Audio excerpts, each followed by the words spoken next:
There's a specific kind of cold that crawls into your bones when you're truly alone, in a place that feels forgotten. It's not just the temperature you see, it's the chill of knowing you're isolated, of being cut off from everything familiar, everything safe. And tonight, we're diving into a story sent in by a viewer, Mark, who learned just how deep that cold can go. He worked as a night security guard, a job most people hate, but Marky Mark learned to fear it. This wasn't some high-tech office building with cameras on every corner and motion sensors that screamed at a mouse. No, this was the old Harrington Mill, a sprawling, decaying beast of a factory complex out on the forgotten edge of town. Generations of rust and dust clung to everything, a thick, suffocating blanket. It had been closed for 20 years, bought by some distant corporation that apparently just wanted to sit on the land, waiting for the right moment to tear it down. Until then, Mark was paid minimum wage to keep squatters out and to ensure the ancient, crumbling shell didn't spontaneously combust. His shift started at midnight, the witching hour. And every night, as he drove his beat-up sedan down the long, overgrown access road, past the leaning, no trespassing signs, a knot would tighten in his stomach. Not fear, exactly, more like a deep, ancestral unease. The kind you get when you're standing at the edge of something vast and unknown. The first few weeks were routine, monotonous, soul-crushing routine. Punch the clock, walk the perimeter, check the padlocks, sign the logbook, repeat. The air inside the factory always smelled the same, a mix of damp concrete, old oil, and a faint, acrid tang he couldn't quite place, like something burnt, or perhaps just dead. The only sounds were his own footsteps echoing through the cavernous spaces, the occasional groan of the old building settling, and the constant, almost imperceptible hum of the ancient fluorescent lights that cast sickly yellow pools in the oppressive darkness. Then things started to shift, subtly at first. One night he found the padlock on an unused loading dock door unlocked. He swore he'd locked it himself just hours earlier. He chalked it up to fatigue. Or maybe he'd just forgotten in his exhaustion. He relocked it, double-checked, and moved on. The next night, a different door. A small service entrance to what used to be the old boiler room. Again, unlocked. This time, a prickle of unease started to spread. He was meticulous. He had to be. His job depended on it. He always checked his locks. Always. A few days later, while doing his rounds on the second floor of the main assembly hall, a space so large it felt like walking through a cathedral built for giants, he heard it. A faint thump. It came from the far end, near the old conveyor belts, now just rusted skeletons in the gloom. He stopped dead, held his breath, listened. Nothing. Just the hum of the lights and the distant drip of water somewhere in the basement. He told himself it was just a rat or the wind, but the air suddenly felt heavier, colder, pressing down on him. He shone his flashlight into the darkness. The beam cut through the dust motes dancing in the air, creating strange, elongated shadows. His heart was thumping a little faster now. He slowly made his way towards where he'd heard the sound. Every step felt magnified, every creak of the floorboards beneath his heavy boots, a thunderclap in the vast silence. He reached the conveyor belts, nothing out of place, just the silence, but it wasn't an empty silence anymore. It felt loaded, like something was waiting, just beyond the reach of his light, watching him. Over the next few nights, the incidents grew. Not just unlocked doors, but open doors. A door to an old storage closet he knew for a fact was always shut, now slightly ajar. He'd push it open slowly, his flashlight beam trembling just a little, half expecting to see something leap out. Always empty, but the feeling of being watched became constant. It started as a subtle prickle on the back of his neck, growing into an almost physical weight on his shoulders. He'd spin around suddenly, convinced he'd seen a shadow dart out of his peripheral vision, only to find nothing there but the stagnant, dust-filled air. He started dreading his shifts. The boredom was replaced by annoying anxiety. He'd find himself talking to himself, just to break the suffocating silence, to convince himself he wasn't truly alone. He'd whistle off-key tunes, sing snippets of old songs, anything to fill the void. But the deeper he went into the complex, the more those sounds seemed to be swallowed by the vastness, leaving him exposed. One night, it escalated further. He was checking the old administrative offices, a warren of cubicles and filing cabinets, all covered in a fine layer of dust, frozen in time. As he walked down a narrow corridor, his footsteps echoed back to him. Thump thump, thump thump, but then he heard another set of footsteps, lighter, quicker, tap tap tap, tap tap tap, right behind him. His blood ran cold. He froze, every hair on his arm stood on end. He couldn't breathe. He knew with absolute certainty that he was the only living soul in that building. Yet the distinct sound of someone else walking, trailing him, was undeniable. He didn't dare turn around immediately. He just stood there, paralyzed, his heart hammering against his ribs like a trapped bird. The footsteps stopped when he stopped. A sickening realization dawned on him. Whatever it was mimicking him. It was playing with him. Slowly, his hand shaking, he raised his flashlight and spun around. The beam cut through the darkness. Nothing, just the empty corridor, the desks lined up like forgotten tombs, the shadows stretching and swaying as he moved. He started to hyperventilate. This wasn't just his imagination anymore. This was real. He finished his rounds that night in a cold sweat, constantly looking over his shoulder. He drove home gripping the steering wheel so hard his knuckles were white. Sleep offered no escape. He tossed and turned, haunted by phantom footsteps and the oppressive feeling of unseen eyes. The next night, he almost called in sick. But he couldn't afford to. He had bills to pay.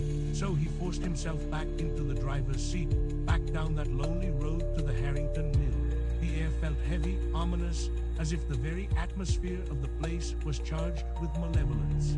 He did his usual rounds, his hand never leaving the grip of his flashlight, his eyes darting into every corner, every shadow. He tried to rationalize it all. Old building, echoes, wind, stress. But deep down, he knew. He knew what he'd heard, and he knew what he was feeling. He was deep in the main assembly hall again, near the loading docks. The vast space swallowed the weak light from his flashlight, leaving most of it in profound darkness. He paused, shining his light on a stack of abandoned crates. That's when he heard it. Not footsteps this time, not a thump. This was different.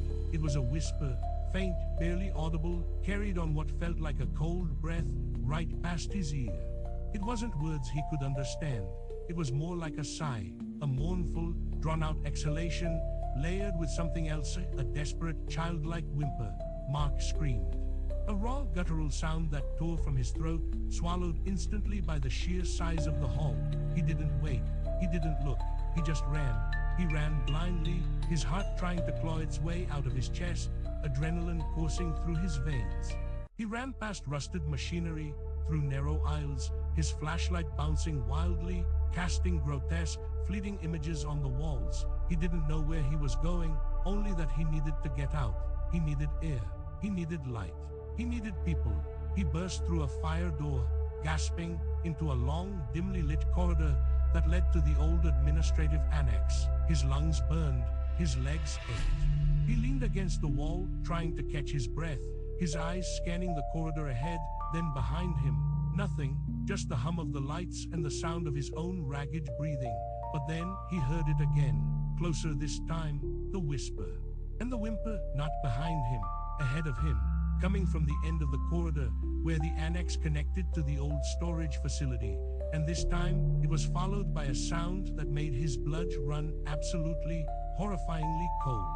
A faint, almost melodic, clanking, like chains being dragged, slowly, deliberately. Mark stood frozen. His mind screamed at him to run, but his legs wouldn't obey. He knew with sickening certainty that running away had only led him deeper into the labyrinth. He was trapped. The clanking grew louder, closer. Clank, drag, clank, drag. It was coming down the corridor towards him. He could hear it now distinctly. It wasn't a heavy chain. It was lighter, like something small but metallic, dragging against the concrete floor. His flashlight beam wavered, dancing across the far end of the corridor, and then he saw it. A shadow, not just any shadow. This one was too dark. It absorbed the weak light, a patch of absolute blackness against the dimly lit wall. It started to move, slowly, fluidly, and as it moved, the clanking grew louder, clearer. It wasn't a shadow anymore. It was a figure, small, disjointed. It moved with a strange, lurching gait, not quite walking, not quite crawling. And as it drew closer, illuminated barely by the distant fluorescence, Mark could make out details that would forever scar his mind. It was roughly the size of a child, but it wasn't a child. Its limbs were too long, too thin, ending in twisted, sharp points. Its head was too large for its body, leaning unnaturally to one side. And from its neck, draped down its small, twisted torso, were what looked like rusty metal tags, connected by thin, brittle chains. They clinked and dragged with every unnatural movement. Its face, if you could call it a face. It was a blank, smooth expanse. No eyes, no nose, just a gaping, wet slit where a mouth should have been, stretched wide in a silent scream. Or was it a silent laugh? Mark couldn't tell. All he knew was the cold, visceral terror that seized him, locking him in place. The thing stopped about 20 feet from him. The clanking ceased. The silence that followed was deafening, suffocating. Mark could hear his own heartbeat thundering in his ears. He could smell the stale air, thick with the scent of dust and that strange metallic tang.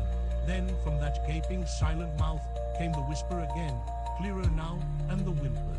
But this time, it morphed. It wasn't just mournful. It was a sound of immense, unfathomable agony, a sound of pure, concentrated suffering. It was the sound of a child, crying, but stretched and twisted into something utterly monstrous. And woven into that cry, like a chilling harmony, was a low, guttural growl that resonated deep in Mark's chest. He felt it then, a presence, not just in the air, but inside him. A cold, insidious tendril of despair and fear, wrapping around his very soul. It wasn't just haunting the building, it was trying to consume him. In that moment of absolute, primal terror, something snapped, fight or flight. And flight was the only option. He didn't think. He just dropped his flashlight. It clattered to the floor, rolling, its beam now pointing uselessly at the ceiling, and he turned and ran. He ran back down the corridor, through the fire door, back into the vast, echoing assembly hall. He could hear the clanking again, faster this time, and the twisted cries, now a discordant chorus of suffering and something else, something that sounded like delight. It was pursuing him. He ran harder than he'd ever run in his life. His lungs burned, his vision blurred. He crashed through doors, stumbled over unseen debris, his only thought to get out. To escape the thing that wore the agony of a child and moved with the silent, predatory grace of a nightmare. He didn't remember how he got there. He just found himself bursting out of the main entrance into the pre-dawn chill. The air outside tasted like salvation. He didn't stop running until he reached his car. He fumbled with the keys, his hands shaking so violently he could barely get them into the ignition. The engine roared to life. He slammed it into reverse, tires spitting gravel, and sped away, leaving the monstrous silhouette of the Harrington Mill behind him. He never went back, not even to collect his last paycheck. He quit over the phone, stammering out some half-baked excuse about a family emergency. He found another job, a day job, working in a brightly lit grocery store. He couldn't stand the dark anymore. He couldn't stand being alone. The cold never truly left him. It nested deep in his bones, a constant reminder of what waits in the dark. He still hears the clanking sometimes, when the wind howls just right, or a floorboard creaks in his apartment. He still hears the twisted, mournful cry, echoing in the quiet moments just before sleep.